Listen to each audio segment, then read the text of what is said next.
Okay. Great. You guys, thank you guys for joining back in. We just had to log out the first session because the time was up. But we are here with our special guest tonight, ladies and gentlemen.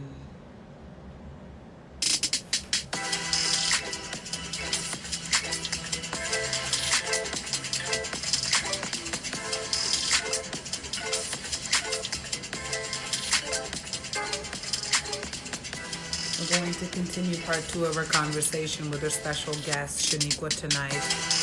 We're tackling all things community activism, community enthusiasm, especially given these times. Shout out to Blackout Tuesday.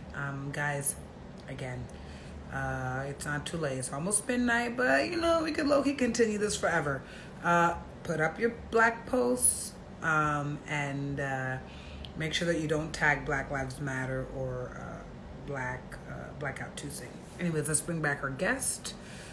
You're watching the Sedalia and Jai show. I am.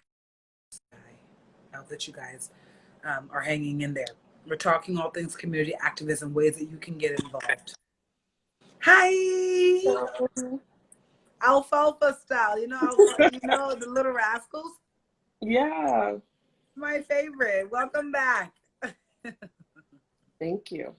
So we're talking about community activism, but we were talking specifically about what was going on, and you really dropped some really interesting and great points.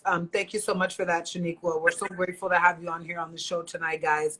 Our special guest, Shenikqwa, is a community activist. She is a mentor. She is a leader and a student. We're lifelong learners, right? If you want to enact change, you have to learn. This is the importance of education. I know a lot of my artist friends are like, we didn't go to school, we didn't go to college or to get our masters or university, and you don't have to follow that path necessarily. But if you don't, make sure that you are educating yourself in one way or another. Make sure that you're reading up on what's going on. Make sure that you're staying aware. Social media does not count, baby. I'm so sorry. It does not count, right, Shenikqwa? I'd argue that it just depends on the sources. The content, but what I mean as a whole, as a collective, it's not. It seems to be doing more harm than good. I think the intent was good, but it's people again. Leave it up to the people to not use it in its proper capacity. Well, I've kind of like. I did for some time. I did the work in like curating my social media to reflect me, in that like I'm following pretty much only like, or seeing like only like Black people, and that the things that I have are informative, that like I can share as a resource on like my story or on my page. Like Black Women in Motion. Our page, we try to make it as a huge resource, especially after, especially during COVID-19, in creating the lives that we also did. Like we called it Wellness Wednesdays, to just share some support in terms of movement or conversations, or just like knowledge about, planting, as well as knowledge about like makeup, adornment, and all that kind of stuff. Shout out to Adornment Stories, another great organization. Yes. Both of which who are accepting donations. There's also Black Mental Health Visibility, which is another great organization. All of these led by Black women doing great work and sharing resources online to the community, to our community. Because, when we talk about knowledge is power, but when we talk about the resources available to actually access some of the information that we need, we don't always have the opportunity to do that, because of the fact that some of us don't have access to institutions. Some of us have been kicked out or pushed out, either literally or figuratively, out of institutions. Some of us have been scarred and triggered from them, and have been able to use the medium of social media to garner more knowledge. There's book lists on Twitter posts and Twitter threads. People have book lists that people can use to, you know, push the knowledge that they have, and also like PDF versions, because sometimes it's inaccessible to be able to get like Black feminist theory or like just black books in general. Sometimes that's inaccessible because not everyone can walk into an Indigo or Barnes and Nobles or whatever bookstore is available now and buy up, you know, hardcover books. Some books are like $40. Some books are $30. Yeah. And it's not always accessible, but there are people who are making this stuff accessible via social media, on Twitter threads and on Instagram. So and you know, and it's also about accessibility. But the problem is that you're saying this, but how do we get this mass distributed to our Black community? Because there's a lot of people in our Black community that don't feel this way. They don't feel like they have access to that. So what are we doing wrong? I'm not here anymore to talk about what we should do. What is being done? What can we do tangibly? Well, I think the things that I just mentioned are things that we're doing. Right. I was going to say, sorry, you're right. That's tangible enough. Absolutely.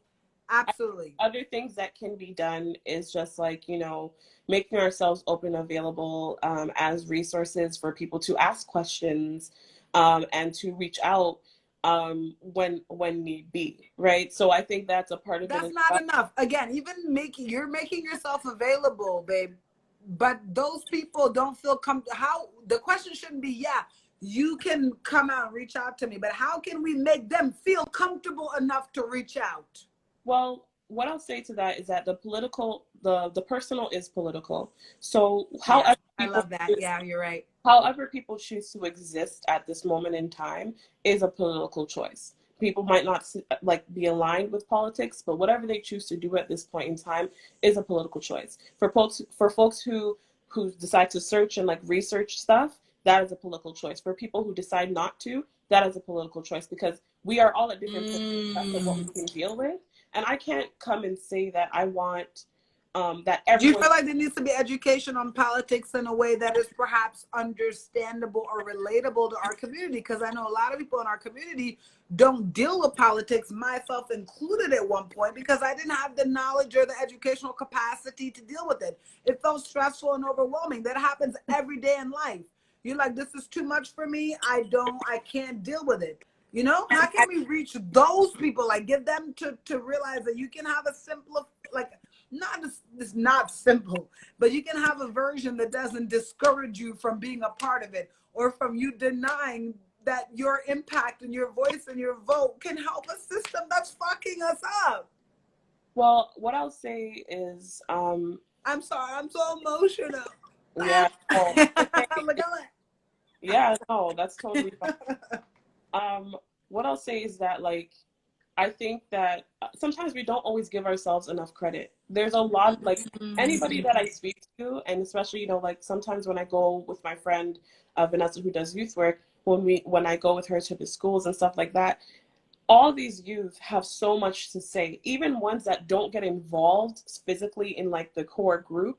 When like my friend created like spaces for them to speak, they spoke, right? And it's just, sometimes you just kind of have to plant the seed and leave it there. Some people might pick it up right away. People might pick it up when they leave that space. Some people and do more research. Some people might remember it further down the line when they're in the thick of understanding where they are and where they stand in this world. And like anything, life is a journey. Everything is a process. And I don't think all of it has to happen at the same time. I think what I would encourage is that people have an open heart and open mind to the work that is happening, to the work that is being done, to work that has been done to benefit how we as Black community view ourselves and care for ourselves. Because there's a lot of resources out there, both online, in books, you know, in talks like these and all of that. And I think this is very telling in terms of people coming and engaging in these spaces, that people do want this knowledge, people do want this information, people do want to know more. And all, like, when you do whatever you're called to do, you do whatever you feel purpose to do. Cedelia, you feel purpose to create the space to give people time to speak. Yes. I feel purpose to be able to share my experience and speak. Yes.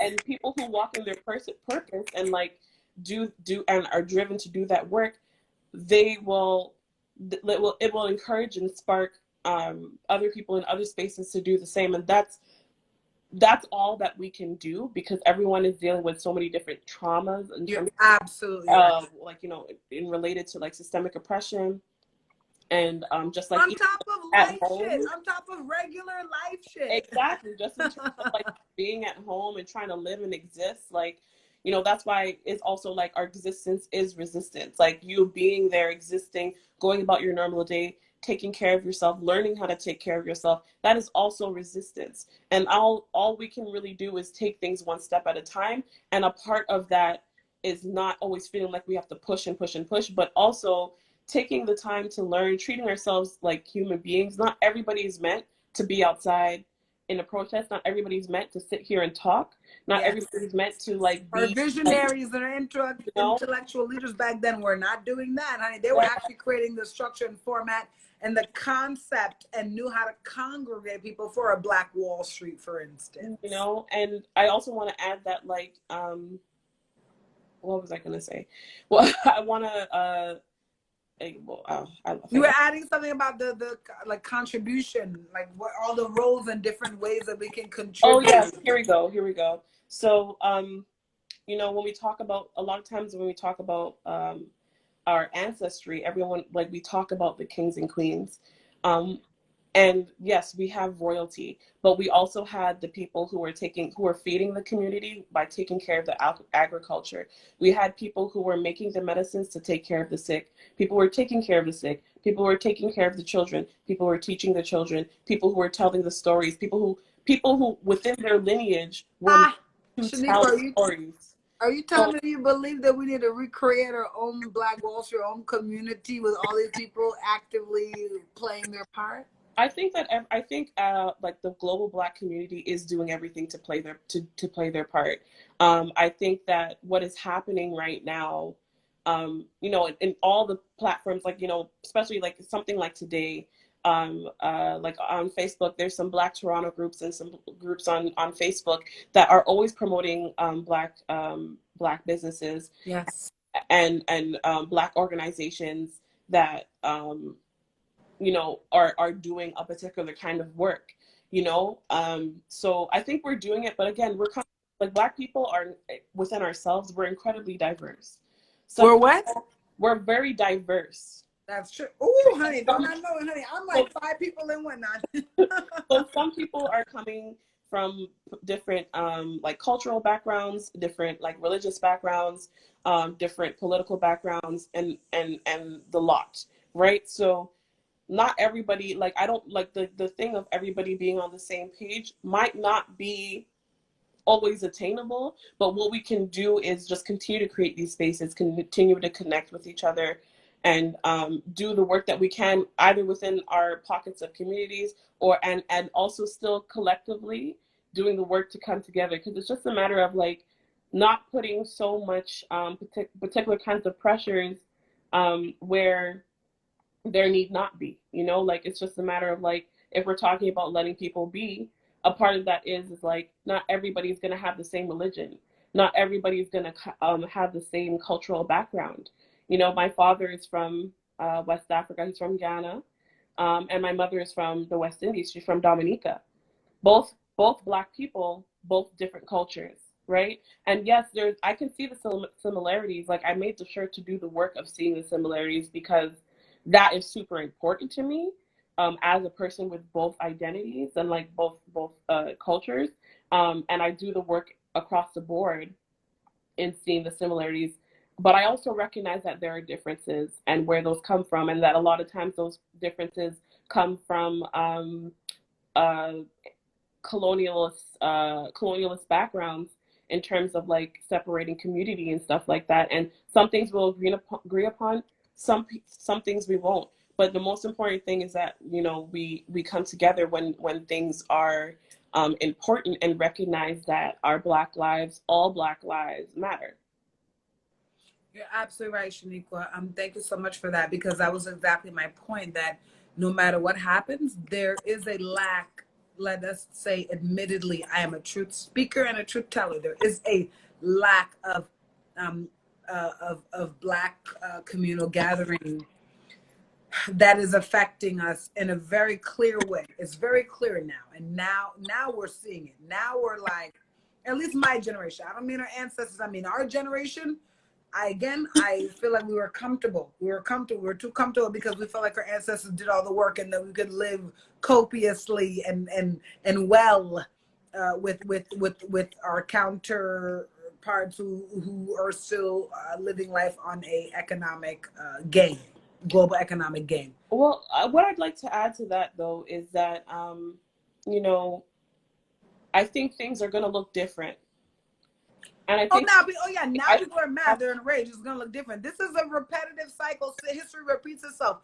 We're about to get back into our MLK times. That's what's happening. You know what? It was so funny. I was looking. You know, as an artist, I look at a lot of documentaries on singers like Miles Davis, Maya Angelou, Nina Simone, just to name a few. And I named those three because they're different facets. You have poetry, singing in a certain way, and jazz.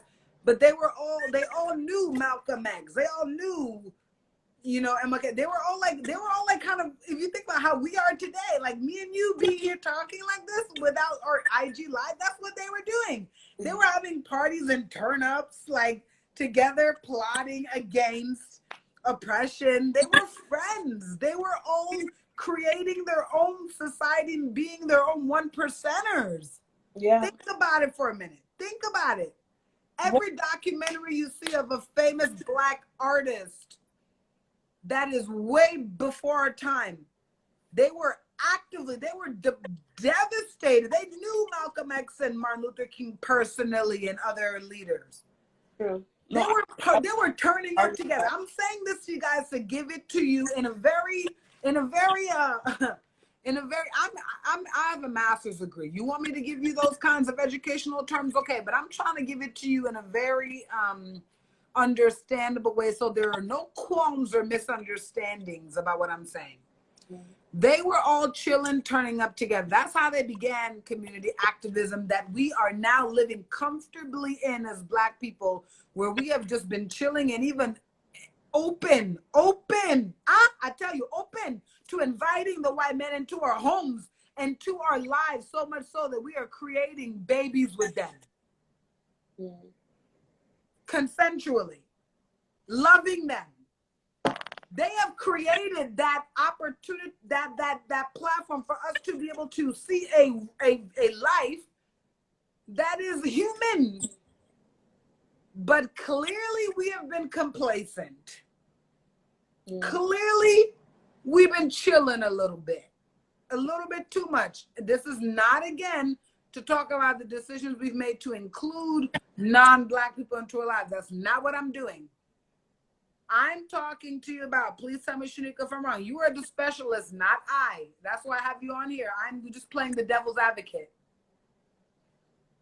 I feel like we as Black people, we're too comfortable. We're too much talking and thinking about just like living this life and that is conforming to a society that does not even want us.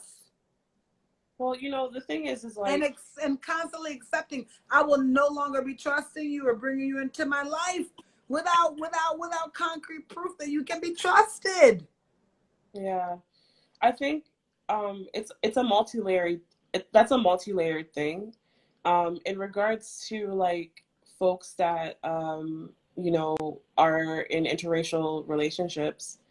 We're not talking about interracial relationships. We're not going to do that today. Well, that's not what this topic is about. I do not have opinions about that. That is not what my show is about. That's what I wasn't going to do. But regardless, I was just bringing that up to say that we have been continuously opening and welcoming. That is just one example of the many ways that the Black human being has been kind, non-aggressive, compassionate, understanding, accepting, and we're still getting fucked in the ass. That's my point. Well, what I'll say is like, I think historically, if you look at like throughout history, there were people that were non-Black and still involved in these spaces, and still like that Black folks historically, yes, they were coming together, but some of them also still had non-white people in their lives.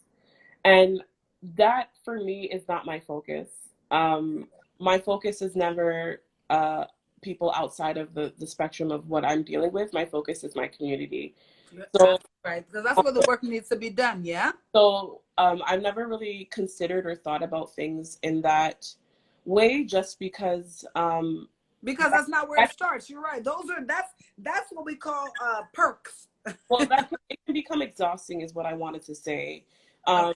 So for me, like my focus is about like how do we come together in our communities the best way that we possibly can to get the best results that we possibly can, because I can't, like, in terms of interpersonal relationships and all that kind of stuff, I can't really gauge a lot of things and a lot of reasonings, like some reasons are because people are just like, open. Some reasons, like, people will deal with you know internalized racism or whatever the case may be, when in terms of certain things, or agreeing not to work in certain ways, to like pushing forth supporting Black folks. But my concern is like my concern is that like we support Black people along their journey, because everyone is coming from different spaces. We're overrepresented in like the childcare services. Black and Indigenous people are overrepresented in childcare services, and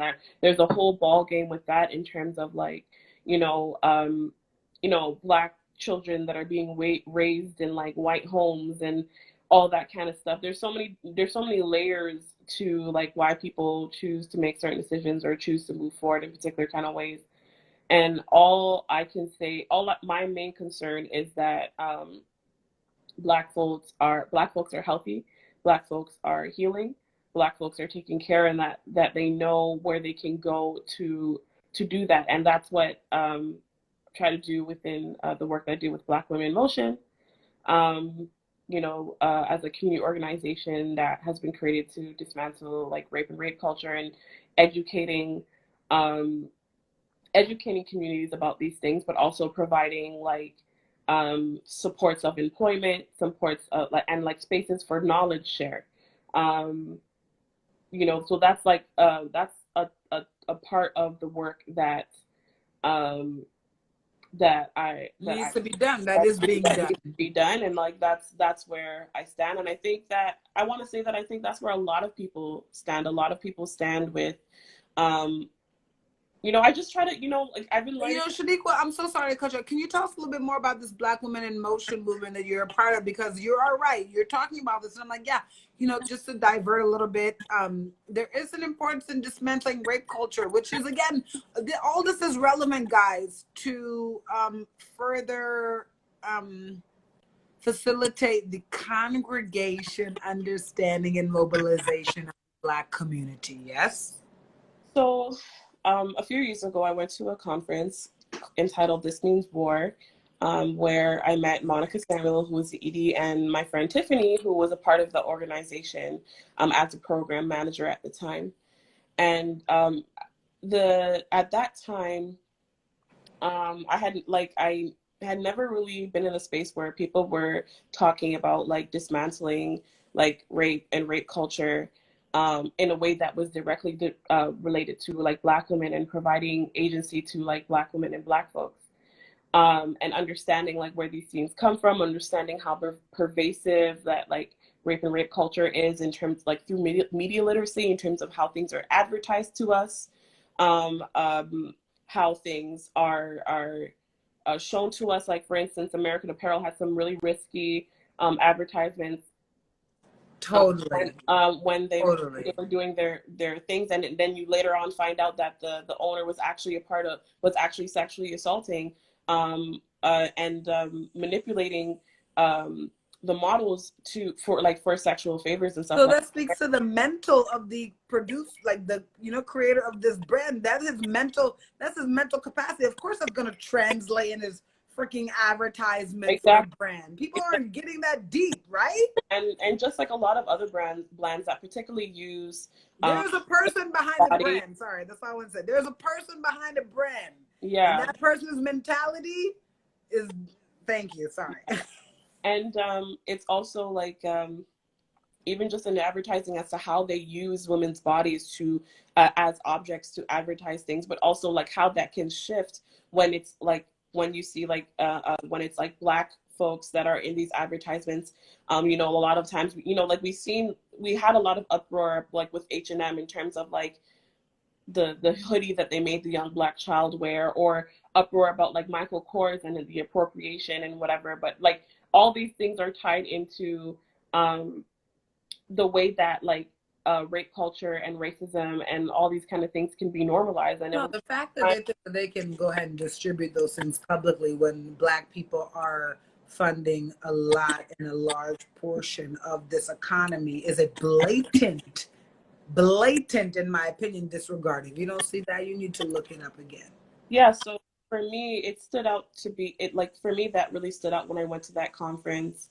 And at that time, like and learning like as a person who has experienced certain forms of sexual violence and like the normalcy of it, and like even thinking back to like certain high school relationships and like the way that abuse has been normalized and made to be like the standard of how you deal with like as to how you have like a healthy relationship. It made me reflect a lot. So from since then, I've been involved in and now I'm as I was involved as a program facilitator and now involved as a program manager. And it's just like the organization is just about like creating opportunities for Black women and femmes, and like centering the narrative of Black women and like educating and just creating spaces of knowledge share for people who experience sexual violence, overwhelmingly that being women, but that also being children, that also being disabled folks, that also being men.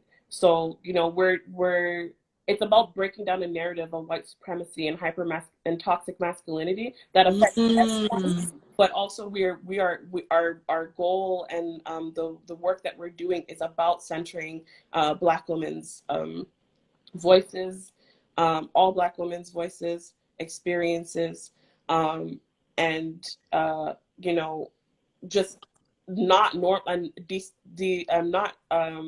Normalizing or not normalizing, denormalizing. making it unnormal that rape is normal, making it unnormal that like oftentimes within our community, particularly, that people experience a lot of victim shaming when coming forward about their experiences of sexual violence. So it's just creating that space to make sure that we're making room for all those voices, and just really doing our work for Black folks, for Black women, and encouraging them and empowering them. It's about taking back. It's about developing.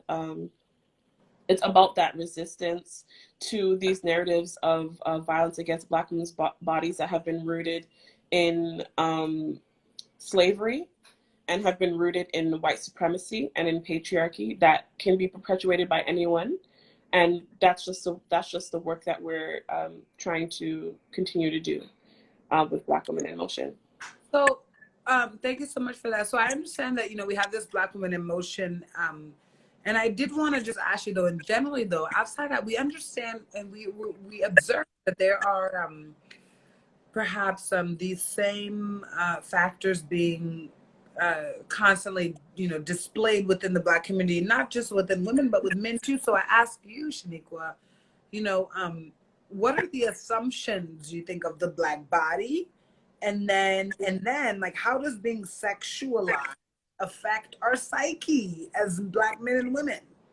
So the assumptions of the Black body, I'm sure a lot of people can understand, is that we're hypersexual, is that we're violent, is that we're delinquent, it's that we're disobedient, it's that we're not human. That we're to be tamed. Yeah, that we're exactly that we're. Ooh, honey, you better say that. We A are to lot be of tamed, because I know that's where the fetish comes from. They be having fetishes, okay? Because they want to tame the wild animal. Yeah, and for Black women, like in talking about like domestic violence, Black women oftentimes have been, outside of being hypersexualized, have also been hypermasculinized, which removes like, you know, that veil of femininity or whatever that white women often have access to, and justifies and makes normal the violence that happens towards Black women's bodies. Now, in terms of how the sexualized, how being sexualized and over sexualized,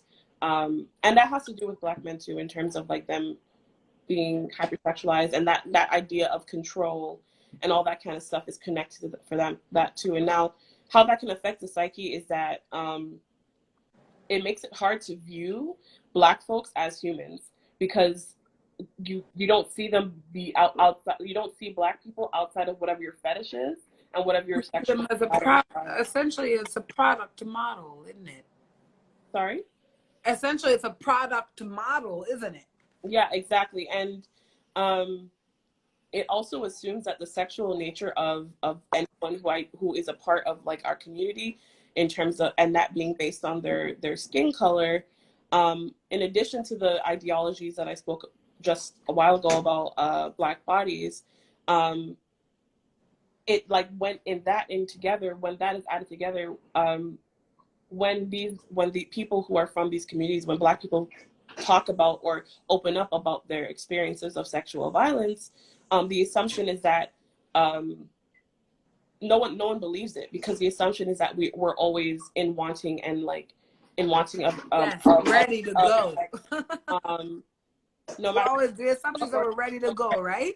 No matter how much we no matter how much we like protest or fight in the moment or outside of that moment of people who may have experienced sexual violence, it's assumed that like you're just playing hard to get, which is something that is also a very violent thing that men learn very early, or like masculine, like just people learn very early, like everyone learns it, because I think women learn it too, that in terms of like in being in the other space, like I think people learn very early that like you know, protesting these things, it just means like, you know, yes means yes, no means yes. That's a lot of what we learn through the veil of toxic masculinity and hypermasculinity, and how that relates to black people and unhealthy relationships. So that's how it can bother the psyche, because it's just like it's a complete objectification and ignoring of the violence that which makes us doubt our worth, would you say? Naturally. Absolutely. It makes us doubt our worth, but it also just leaves us more susceptible to violence, because it makes us confused in situations. I'm telling you, even as a Black woman, am I being violated or not? We start to get confused about what those lines are. Yeah, and I think that's why understanding consent, and that was my next question. I was going to ask you about consent. Yeah, consent is just an enthusiastic yes every step of the way, that like there's a conversation, and you know, consent doesn't only have to be in related to the actual act of like, you know, sex. Consent can just be related to conversations. It can be related to a particular kind of acts. In terms of sexual acts, consent is something that needs to be understood throughout the entire experience of Ooh, I love that. We don't ever think of it that way. Like I might consent, but there might be a moment in a particular situation that makes me uncomfortable. So you need to be checking in throughout. Yeah, and I think even like to make it simple, because I think it's something that is simple to understand. Sure. If we're having a conversation, or if I feel like I want to tell you something, asking for consent before saying that, you know, like I think a lot of times people just are very accustomed, like culturally, to say anything, no matter how the person may feel. Like, so like, you know, maybe you don't always need to say something about a person's body or the way the person looks or where a person is dressing, because sometimes you just have to mind your business. I think that's a part of consent as well, like in terms of like conversational or connecting with people. It's largely about minding your business. If it doesn't concern you, then you don't necessarily need to ask or need to make a comment. Not everything that comes to mind needs to be said.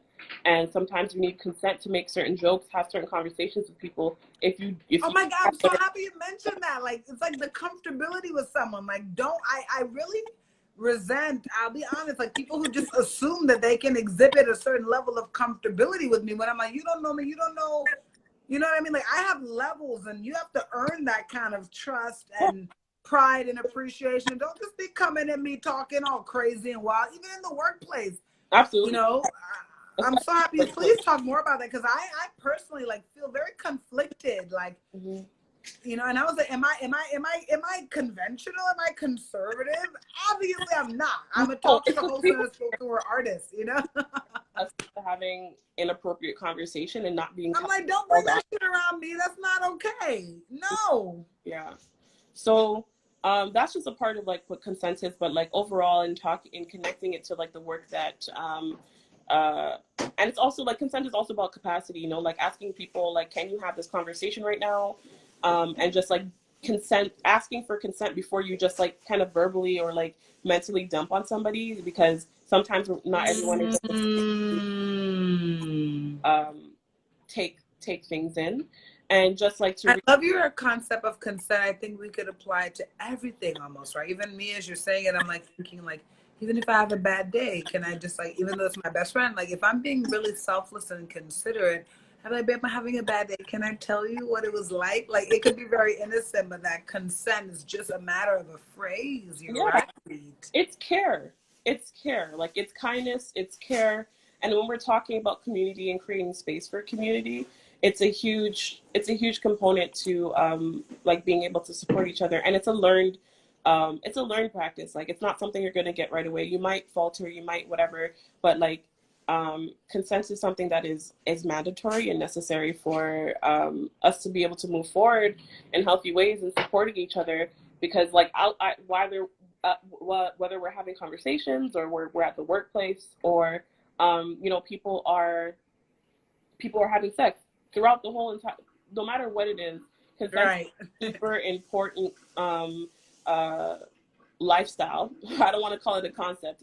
It's a super important lifestyle change, because we may not be realizing how we can be perpetuating violence and in the lives of the people that we care about, as well as like in terms of like our own, like just in terms of creating healthy boundaries, like just for ourselves. But again, like to reiterate, sexual violence is a crime of passion. Not a crime of passion. It's a crime of power, right? Because people who experience sexual violence oftentimes are more vulnerable or more susceptible in that moment, right? And that's why like and a lot of people actually, like when you think about it, a lot of people also experience like sexual violence as children. There's a huge ratio of like people who live with disabilities, like intellectual or physical disabilities, who also experience sexual violence, because it's about control, it's about power, it's not about passion, right? It distorts the human perception, which then leads on to their adult lives, and they think that it's normal when it's not. Yeah, right. So like just to like in connecting consent, like in connecting like in talking about rape and rape culture, like I think the most important thing is to know that this is it's violence. Like at the end of the day, it's violence, and it's one of the most under like recognized types of violence, because we don't recognize women in society. We also don't and we not enough. We don't recognize them enough. But we also uphold particular levels of toxic masculinity that don't allow for people who are masculine identified to even come forward about physical violence that and sexual violence that they may have experienced as a child. You know, like recently, Lil Boosie was talking. I think it's Boosie was talking about how he had a lot to say about Dwayne Wade raising his daughter Zaya, and Dwayne Wade and Gabrielle Union are doing a great job. Shout out to them.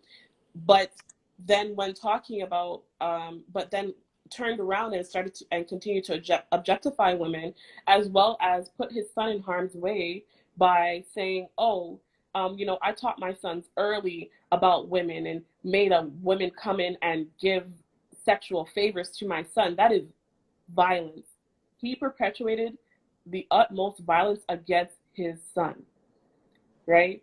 And I think sometimes we don't talk about it because I've had friends tell me, you know, oh, I lost my virginity at 11, men in my life, and I'm like, that's by women that were several years older, by babysitters, by people who had access, who had power, who had access to Mm. particular kind of power, right? And it's like that is not. And I'm sorry, this may be triggering for folks. Triggering for folks. Trigger warning, guys. Trigger warning.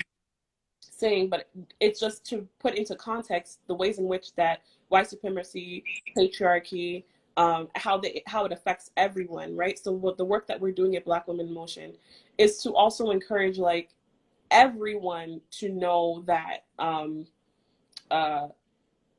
that your body is for your body, that you are able to have agency and consent over your body. At Or like, all stages of any process, bro. yeah, as Belgium said, feminism is for everyone, because it's also like a Black feminist centered organization. So, yeah, like that's a little bit about what I do with Black Women in Motion, with the Motion, yeah. process of hiring. Amazing. And I want to talk to you a little bit really quickly about urban agriculture, because I know that you're also an enthusiast on the urban agricultural side in terms of your contribution to the Black community. What is it? People are like? How do we do that? What is this? How does it work? Well, I mean, okay, so I got introduced to it through I was a part of the Black Students Alliance. Oh, Shenikqwa, real quick, can you please type your IG name? So I was gonna type you and pin you, but I have a problem with like the very left side of my screen. Like the QAZ. I can't like touch it. My name. Very good. So now I can pin it. I can type it and pin it. Perfect. That's what I want to do. I can't get the Q to put your whole name in. Oh. My keyboard won't let me put the Q in. I'm struggling, girl. It's okay. It's okay. So how I got introduced to it was I was part of the Black Students Alliance, and we were doing a community walk, and we ended up falling upon the Black Creek Community Farm that's at Jaded Steels. And when I walked on the farm, I felt like it was a very emotional response to the space. I felt like tingling, like I felt like it was vibrating, like the energy was just very electric. So from then on, and it's not to say that I hadn't been introduced to growing and stuff before, but at that point in my life, it was like almost giving me like healing in that moment, just being in that space. So that's how I started to get involved into urban agriculture. And Jacqueline Dwyer, who's a part of the Black Farmers Collective, and Jacqueline Taft, both of them were really, really integral in like just introducing me to, and Jacqueline Dwyer's partner, Noelle, were really integral in like just showing me spaces and places I can be to learn about urban agriculture. So I'm really thankful for the Black elders that do growing. I'm thankful for the space of the Black Creek Community Farm, because it does a lot of great work in their community. They Amma, who is, I believe, is the ED of Black Creek, are alongside, again, with Food Share, did really amazing work in bringing food to, making food accessible to people in marginalized communities, and like people who also couldn't leave their homes, by delivering it, you know, like in terms of thinking of our elders and all that kind of stuff. So it was great work that they did. Yeah. And I've worked at the Stock Community Food Center for a few years within urban agriculture, and learned a lot in that space about growing. So I'm really thankful for that. Thankful for people like Suen, Joss, Keniga, Peachtree, Mary, Maria, like everyone there, the whole well, my question to you, Shenikqwa, is that, you know, how is that relevant? Like, people, you know, they may not know a lot about that. You know, it's amazing for you to be a part of that. But what do you think are the benefits of us as a Black people, or as a Black community, to get involved in urban agriculture? What is the benefit to us? Is this a part of promoting Black businesses? Well, I mean, it could be a part of that, because there are Black organizations, there are Black stores that sell house plants, or like stuff like that, which are like, having plants in your space is a great thing. The importance is that, again, a lot of times when we think about urban agriculture and we think about these spaces, they're often geared towards like people who can access. It's about how people can access it. Not everybody can access. You know, gardening is considered to be like, or gardening or farming or growing food in your area is considered to kind of be like a privilege because it takes money, it takes time. I mean, for me, it's not just a privilege. I'm like, that's a whole task. How am I supposed to learn that? And some people don't have, and that in itself is an example of some people not having the access because some people are working a lot and whatever. So, you don't have the. I don't have the. I've never done it. I don't have the capacity in my mind. I do, but I don't think I have the capacity to grow a farm. I'm not a farm person. I'm outdoorsy, but I'm not. I don't know that life. Yeah. So, I think it's just a matter of starting and connecting with organizations that are doing the work, and it's important because one of the things when we're talking about holistic care, like within our Black community, a key point of how we are affected is our health and our access to nutritious food. So stop eating the food that they're purposefully giving us, like fried chicken, to fuck us up. I mean, listen, I love fried chicken. I'm not even gonna make your own, goddamn. Don't get it from fucking Popeyes because they're purposely putting chemicals in that shit to fuck you up and systematically fuck you up. If you want to eat whatever you want to, you better make that shit at home. I agree. Cooking at home is great, but if sometimes you want to indulge and grab some fast food, I'm not against. But like you said, this whole agricultural perspective, this isn't beneficial. Those are mass corporations. This isn't helping our people. Yeah, absolutely.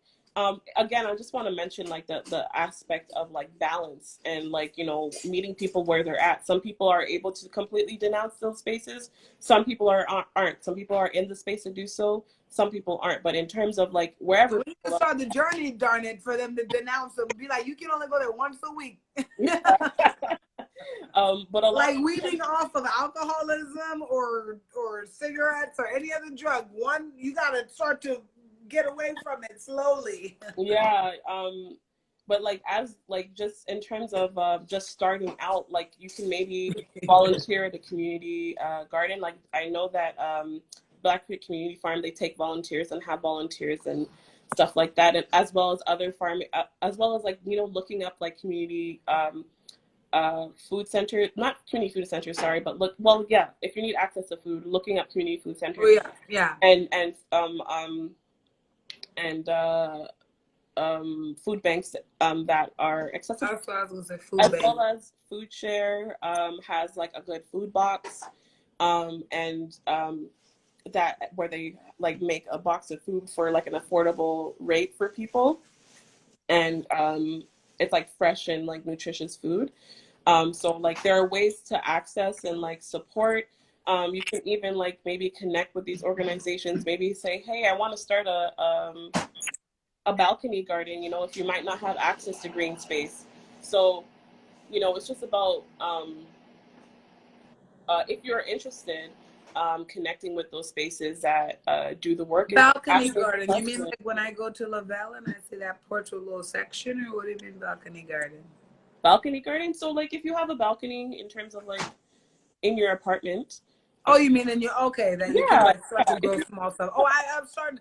I've told you I'm not agricultural, but I'm trying to get up on my shit because it's beneficial, guys. Trust me. Like it's all of Shenikqwa is so right. Like anything that you're doing is like doing what you can. And I think one thing that I learned, and again, if you didn't like grow up in that environment, you don't know it. It doesn't mean you can't be a part of it. I literally, like, I'm sorry, but I just literally was talking about how that's not my motive operandi. You know, that's not my feel, my vibe.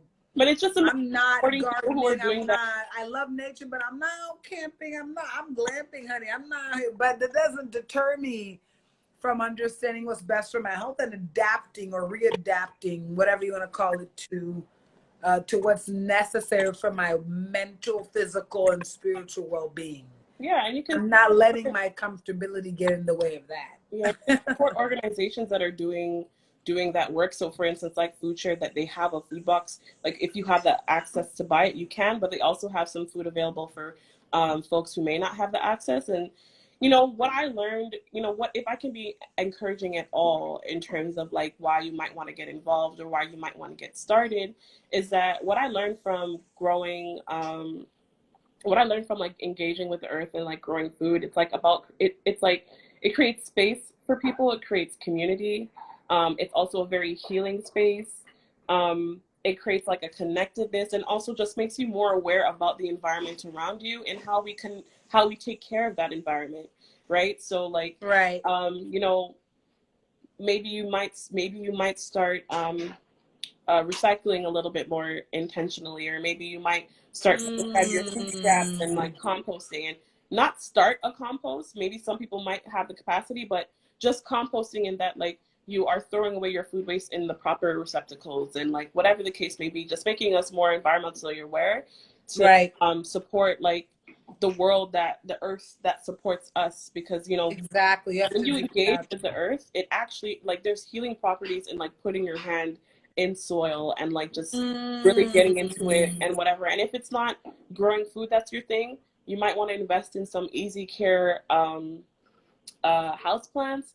The black planter Instagram is another amazing resource here, centered by plants and noir plants. These are three Black women who um, you know, are plant enthusiasts and like share a lot about what they do and what they know. And Go ahead and put that in the chat. And oh, put your hashtag. No, do this. Put Niqua Rocks recommends, and then the plant people if you have their handle, sure. so that we can see both.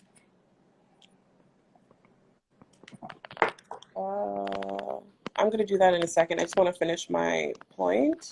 Of Uh, course, do please yeah, do. so those are things that you can do, and there's a lot of like Black roads in the city. There's also like a lot like in other areas. Like I know that there's a few people in Brampton that do some growing, and are offering like you know, just like kind of knowledge shares as to how to start and like what to do.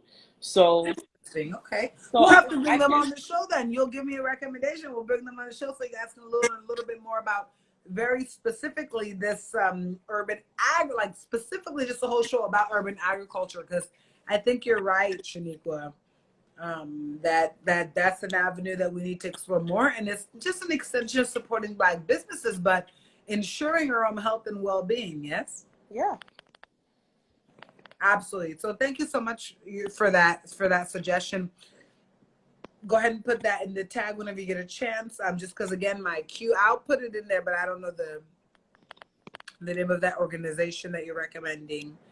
And I have a queue problem. But before we're kind of wrapping up. We're nearing the end of our show. I want to talk a little bit about or ask you rather. I know that you also spearhead or you've co-founded an organization based in a travel study initiative Yeah. for Black students, so that they can reconnect and to their culture and have a quest and etc. But So the what do you think is I think like all of us as Black people we're at least amongst the people around me, we're trying to do that. But what is the importance, babe, of being able to study or simply travel abroad as a Black person? yeah, so the organization is called Recoding Quest, and it's a travel study initiative for Black undergraduate students.